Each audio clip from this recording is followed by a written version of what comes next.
आज का ये ऐतिहासिक दिन हमारे संविधान की महिमा और उसकी लोकतांत्रिक भावना का प्रतीक है। अब मेरा सादर अनुरोध माननीय राष्ट्रपति जी से कि इस शुभ अवसर पर आप एक विशेष स्मारक सिक्का इसका विमोचन करने की कृपा करें।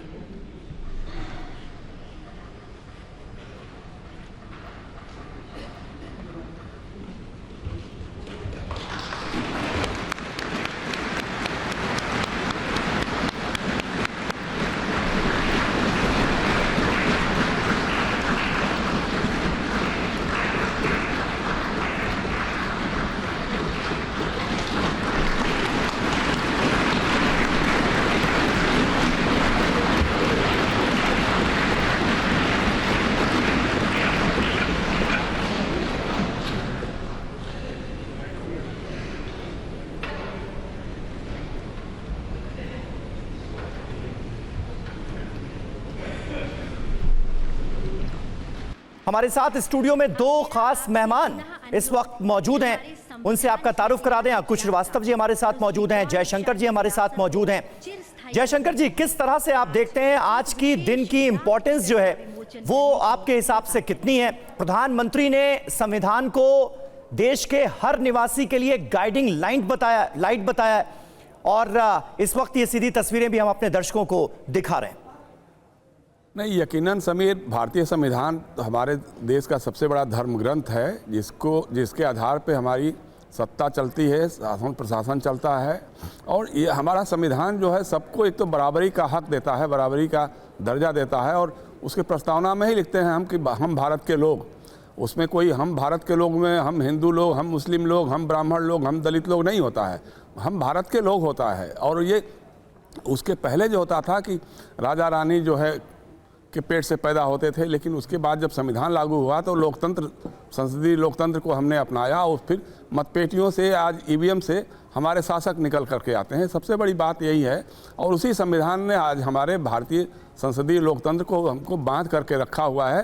हालांकि उस पर भी कई बार प्रहार होते हैं, कई बार लगता है कि अब इसमें भी कुछ गड़बड़ी होने की आशंका बढ़ रही है, लेकिन चूँकि लोकतंत्र हमारा इतना मजबूत है कि अभी भी उस पर हम लोग कायम हैं। जी बिल्कुल। और अब समीर, फिलहाल ये तस्वीरें हम देख रहे हैं जहां संविधान के 75 साल पूरे होने पर सिक्का और डाक टिकट जारी की गई है।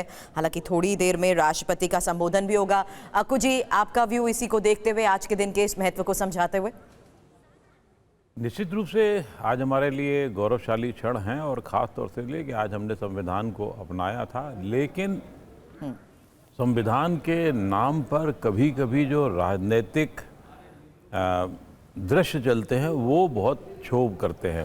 संविधान में जिस तरीके से हम सबको संसदीय लोकतंत्र को लेकर के, धर्मनिरपेक्षता के शब्द को लेकर कभी उसे जोड़ा जाता है, कभी उसे हटाने की पहल की जाती है। मुझे नहीं लगता कि उसमें किसी को कोई ज़रूरत होती है। आप ना ही इससे धर्मनिरपेक्षता शब्द हटाने से हिंदू राष्ट्र बन जाएगा और ना ही भगवान राम की तस्वीर उसमें लाने पे भगवान राम को बहुत का आभा मंडल बढ़ेगा और ना ही उसमें कुछ और होना है। सिर्फ राजनीतिक जरूर लाभ हो सकते हैं, हानि हो सकती है। सबसे बड़ी बात यह है कि जो समानता का अधिकार है वो आज भी हम सब लोग मिलने के लिए तरस रहे हैं और इसके लिए हमारी राजनीतिक प्रणाली जो है वो दोषी है। और अगर हम ये नहीं कर पा रहे हैं तो समाजवाद, समानता, ये सब बात करना बेमानी हो जाएगा। आज नहीं तो आज से 10-20 साल बाद बेमानी हो जाएगा।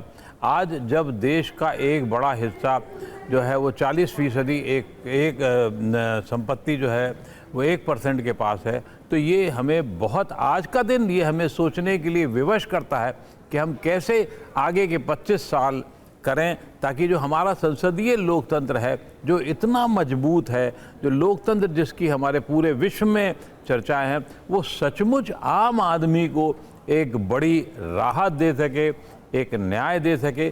सिर्फ फ्री की राजनीति करने से, जो छोटी पार्टी से लेके बड़ी पार्टियां तक कर रही हैं, उससे बहुत ज़्यादा हल नहीं होगा। बल्कि उनको जो मूलभूत अधिकार हैं वो दिए जाएं, उनसे उस तरीके से उम्मीद की जाए कि वो अपने अधिकार के साथ साथ कर्तव्यों का भी वहन कर सकें। बिल्कुल। और जिन बातों का आपने जिक्र किया निश्चित तौर पर अक्कू जी वो बहुत अहम है। एक बार फिर संसद भवन अपने दर्शकों को लिए चलते हैं और वहां से आ रही तस्वीरों पर गौर करते हैं। बहुत बहुत धन्यवाद।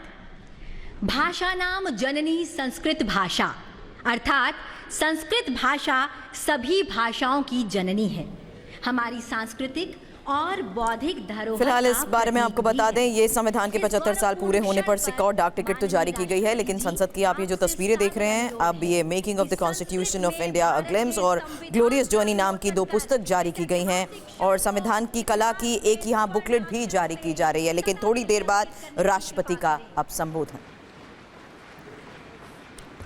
और जयशंकर जी हमारे साथ मौजूद हैं और हाल ही में एक याचिका डाली गई थी जयशंकर जी सुप्रीम कोर्ट में कि जो पंथ निरपेक्ष वर्ड है, समाजवाद वर्ड है, इससे हटा दिया जाए। सुप्रीम कोर्ट ने उस याचिका को पूरी तरह से खारिज कर दिया और आज संविधान दिवस के मौके पर सीजेआई संजीव खन्ना का एक बयान मैं देख रहा था। उन्होंने कहा है कि संविधान जो है हमारा वो जीवन जीने का एक तरीका है, यानी एक तरह की वे ऑफ लाइफ है जिसके अनुसार हम सभी भारतवासियों को जीवन जीना है।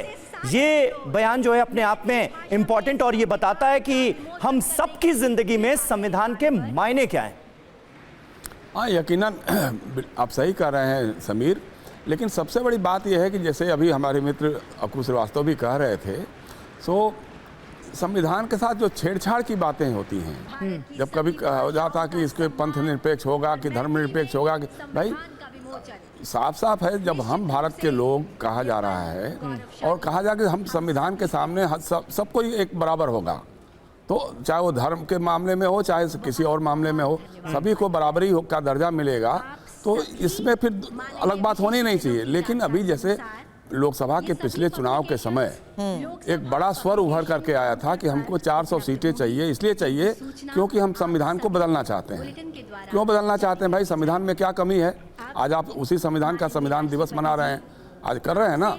लेकिन अब उस समय चूंकि केंद्र सरकार में एक मंत्री अनंत हेगड़े जी ने कहा, भारतीय जनता पार्टी के सांसदों ने कहा कि साहब हम इसलिए चाहते हैं 400 सीटें क्योंकि हमको संविधान बदलना है, और उस समय चूंकि शासक दल के नेतृत्व ने उनके खिलाफ कोई शब्द नहीं बोला। अब चुनाव जब उतनी अपेक्षाकृत नहीं मिली, योजना ये थी कि चूंकि जब इस साल जो है 100 साल पूरे हो रहे हैं राष्ट्रीय स्वयंसेवक संघ को, तो उस समय हम हिंदू राष्ट्र के रूप में एक परिकल्पना को साकार करके देंगे। अगर भाजपा को 350 से अधिक सीटें मिलती तो शायद ये लोग उस दिशा में आगे बढ़ते। श्री जगत प्रसाद नाडा जी, राज्यसभा में विपक्ष नेता श्री मल्लिकार्जुन खड़गे जी, संसदीय कार्य मंत्री श्री किरेन रिजिजू जी, लोकसभा में विपक्ष नेता श्री राहुल गांधी जी, माननीय सांसदगण और प्यारे देशवासी, संविधान दिवस के पावन अवसर पर आप सभी के बीच आकर मुझे हार्दिक प्रसन्नता हो रही। संविधान हमारे देश का सबसे पवित्र ग्रंथ है।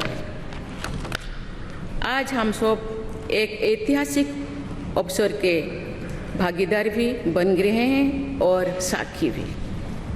75 वर्ष पहले संविधान सदन के इसी केंद्रीय कक्ष में आज ही के दिन संविधान सभा ने नवस्वाधीन देश के लिए संविधान निर्माण का बहुत बड़ा कार्य संपन्न किया था।